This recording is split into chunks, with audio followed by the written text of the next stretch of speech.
बचपन के सबसे अच्छे दोस्त खिलौने, है ना? लेकिन जरा सोचिए, अगर किसी का वही सबसे प्यारा खिलौना उसकी जिंदगी का सबसे बड़ा खौफ बन जाए तो? आज हम एक ऐसी ही गुड़िया की सच्ची कहानी पर बात करने वाले हैं।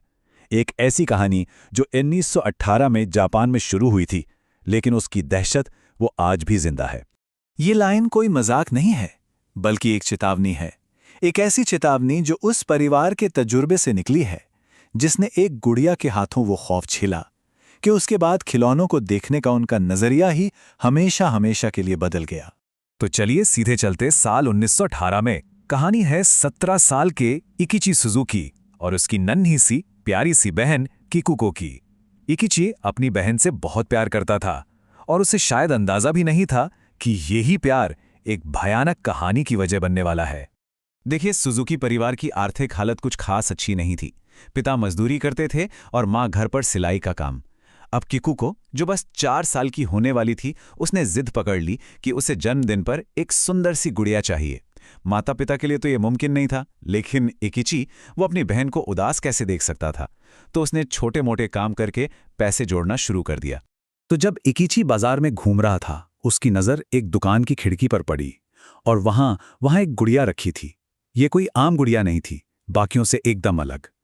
पारंपरिक लाल किमोनो पहनावा, गर्दन तक काले बाल और उसके चेहरे पर एक अजीब सी शांति थी। पर सबसे अलग थीं उसकी आंखें, एकदम गहरी। ऐसा लगता था मानो वो सिर्फ देख नहीं रही, बल्कि आपके अंदर तक झांक रही हों, सब कुछ समझ रही हों। इकिची को वो इतनी पसंद आई कि उसने एक पल भी नहीं सोचा और उसे खरीद लिया। अब सोचिए उस 4 साल की बच्ची की खुशी का आलम जब उसे अपने जन्मदिन पर वो गुड़िया मिली। उसने झट से उसका नाम रख दिया ओकीकू। बस फिर क्या था, दोनों की दोस्ती ऐसी पक्की हुई कि एक पल के लिए भी अलग नहीं होते थे।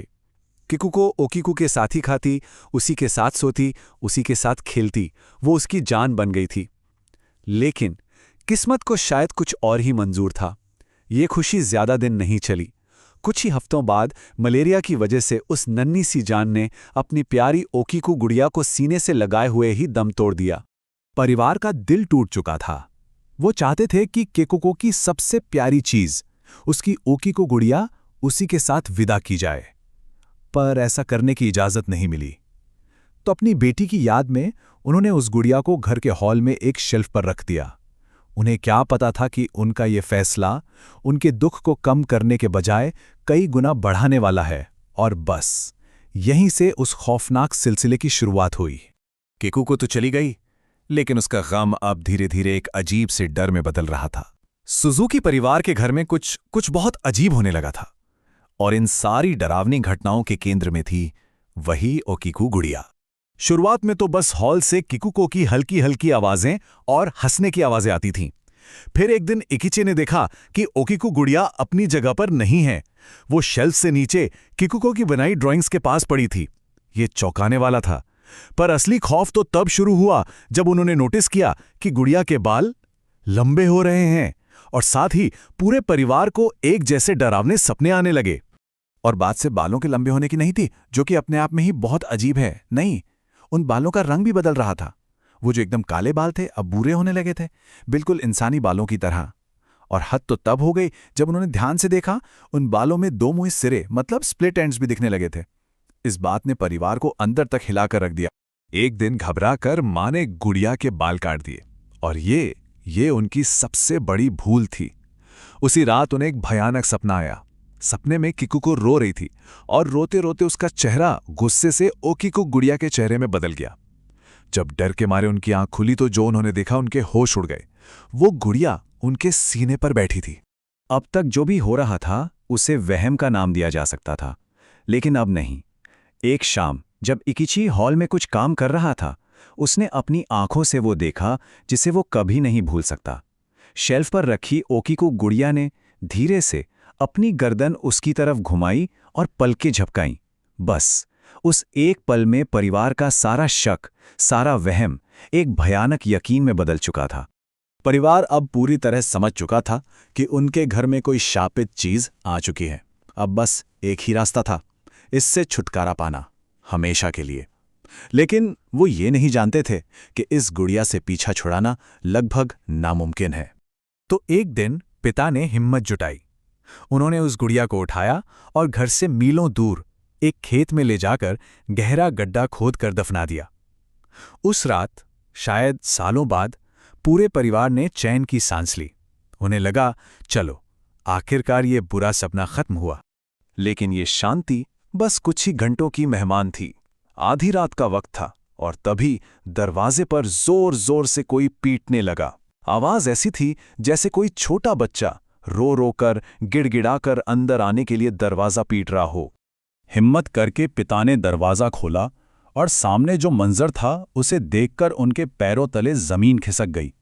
दरवाजे पर वही ओकीको गुड़िया खड़ी थी, मिट्टी से सनी हुई, वही गुड़िया जिसे वो मीलों दूर दफना कर आए थे। पिता कुछ समझ पाते या कुछ कर पाते, इससे पहले ही उस गुड़िया के बाल बिजली की तेजी से बढ़े और सांपों की तरह उनके गर्दन से लिपट गए। वो छटपटाने लगे, घुटनों के बल जमीन पर गिर पड़े, उनकी सांसें रुक रही थीं, उनका दम घुट रहा था। अपने पिता को अपनी आंखों के सामने मरता देख इकिची हताशा में जोर से चीखा, किकुको। और बस जैसे ही ये नाम हवा में गूंजा, वो गुड़िया एकदम से बेजान हो गई, पत्थर की तरह जमीन पर गिर पड़ी और उसके बालों की पकड़ भी ढीली हो गई। इस जानलेवा हमले ने एक बात साफ कर दी थी। परिवार एक भयानक सच जान चुका था कि वो इस गुड़िया से कभी भी छुटकारा नहीं पा सकते। उन्हें इसी के साथ जीना होगा। तो सवाल ये है कि इस 20 साल लंबे खौफ का अंत कैसे हुआ और आज उस गुड़िया का क्या हाल है? 1-2 साल नहीं, पूरे 20 साल। सुजुकी परिवार ने पूरे 20 सालों तक इस खौफ को अपनी जिंदगी का हिस्सा बनाकर जिया और हर साल जैसे ही किकुको का जन्मदिन नजदीक आता, ये डरावनी घटनाएं अपने चरम पर पहुंच जाती थी। आखिरकार 20 साल की इस दहशत के बाद परिवार ने हिम्मत हार दी। उन्होंने तय किया कि वो इस गुड़िया को जापान के एक बौद्ध मंदिर मन्नेंजी टेम्पल को सौंप देंगे। मंदिर के भिक्षुओं ने भी उसे शुद्ध करने की, उसकी शक्ति को शांत करने की बहुत कोशिशें की, लेकिन उस शापित गुड़िया पर किसी पूजा, किसी मंत्र का कोई असर नहीं हुआ। आज इस बात को 100 साल से भी ज्यादा हो चुके हैं और वो गुड़िया वो आज भी उसी मंदिर में एक शीशे के बक्से के अंदर रखी है। उसकी तस्वीरें खींचना सख्त मना है। यकीन मानिए, आज भी उसके बाल इंसानों की तरह बढ़ते हैं और मंदिर के मॉन्क्स समय समय पर उन्हें काटते हैं। पर सबसे ज्यादा डराने वाली बात अब शुरू होती है। उस गुड़िया का मुंह जो हमेशा बंद रहता था, अब धीरे धीरे खोल रहा है और कहा तो ये भी जाता है कि उसके मुंह के अंदर छोटे छोटे दांत भी उगने लगे हैं। तो अब सवाल वही है, क्या ये वाकई किकुको की आत्मा है जो अपनी गुड़िया को छोड़ नहीं पा रही, या फिर इस श्राप के पीछे कोई और भी गहरा, कोई और भी भयानक राज छुपा हुआ है? इसका जवाब आज भी एक रहस्य है।